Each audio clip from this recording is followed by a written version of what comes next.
Well, we're going to talk a bit more about what the U.S. is looking for, hoping to do in this operation now with France 24's Douglas Herbert, who joins me on set. Doug, the U.S. intensifying their attacks, also intensifying its messaging. Yeah, now that the war is on, they have to get their message straight. And so far, they've actually been all over the place. While they would vehemently deny it and say we're very much on message, know exactly what we're doing, fact of the matter is the base, the MAGA base, there have been a lot of frictions, a lot of ructions, and a lot of pushback, especially among the MAGA influencers in the U.S., who are highly critical of what they believe that they just don't believe that there had been a convincing or a compelling argument really made so far for why the U.S. is at war. Remember, Donald Trump famously campaigned on an America First agenda about putting an end to the forever wars, not repeating what he saw as the catastrophic mistakes of his weak and loser predecessors who took the U.S. into these endless conflicts. He wasn't going to be that type of president. And now, lo and behold, the fear is, among some in his base, not all, that he is. Now, let's be very clear. Donald Trump's diehard supporters, nothing has significantly changed. They are still his diehard supporters. He still has that core of support. But he's very cognizant. He and the administration are cognizant that there seems to be these ructions I was talking about. So Caroline Leavitt, for instance, the White House press secretary, was very much out there, a long post that she put up there on social media, pushing back at those in the MAGA base, the MAGA influencers who have been critical of the Trump administration's behavior, their actions so far in this now 72-hour war that is intensifying and building up, as you said. So when I say that the messaging has been all over the place, Jeannie, I literally mean it. Yesterday, after, Trump had sort of been on the sidelines following that weird in the middle of the night video he released, finally appeared at the White House. So you saw Trump in one day at the White House.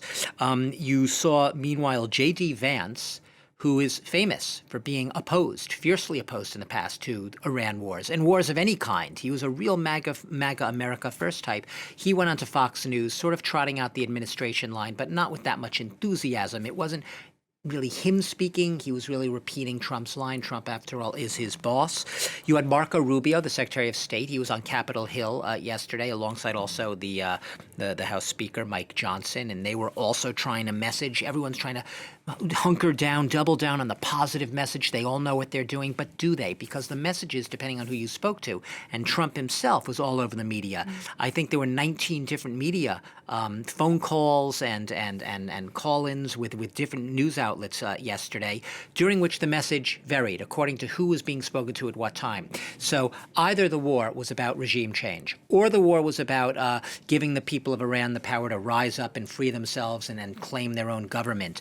Or the war was about nuclear weapons, right? Remember that? The war was maybe going to be 2 days, 3 days, or the war was going to be 4 or 5 weeks. So literally, not figuratively, the messaging has been very dispersed. Now, obviously, they're trying to get it more coherent. You can bet that in the next 24, 48 hours, even as things probably remain chaotic in the Middle East, they're going to try to get at least more on the same page, more of a coherent message. But I do think it's significant that J.D. Vance has sort of been the outlier there, very much opposed to wars and not as much out there pushing through the message. I'm sure he'll be on the same page, too, on the same wavelength. But it's been very clear to anyone paying attention that the messaging has been all over the place, and they're trying to get their story together post facto, trying to build a coherent narrative to what seems to be a very chaotic operation. So given all of that, and given, of course, that this is an election year in the United States, how is all of this going down with Trump's base so far? Not well. What I mean by not well, it's not hitting well, it's not landing well. Like I said, many in the base, if they're not explicitly saying it, in the back of their minds, for many of them, they're thinking, did I vote for this? Was this the America First platform? So like I said, let's be very clear here. No, they're not abandoning Donald Trump. Donald Trump still has his support. Yes, most of the Republicans in Congress will continue to pay fealty to Donald Trump and mark in lockstep with his agenda and will not oppose him. But in the back of their minds, there are these thoughts, and there are signs that among the broader American populace especially, there are a lot of, if you will, reservations. I will note that CNN in the U.S. took a poll just over over the weekend following the initiation of hostilities. I want to just give our viewers a few of the findings of it because it's fascinating.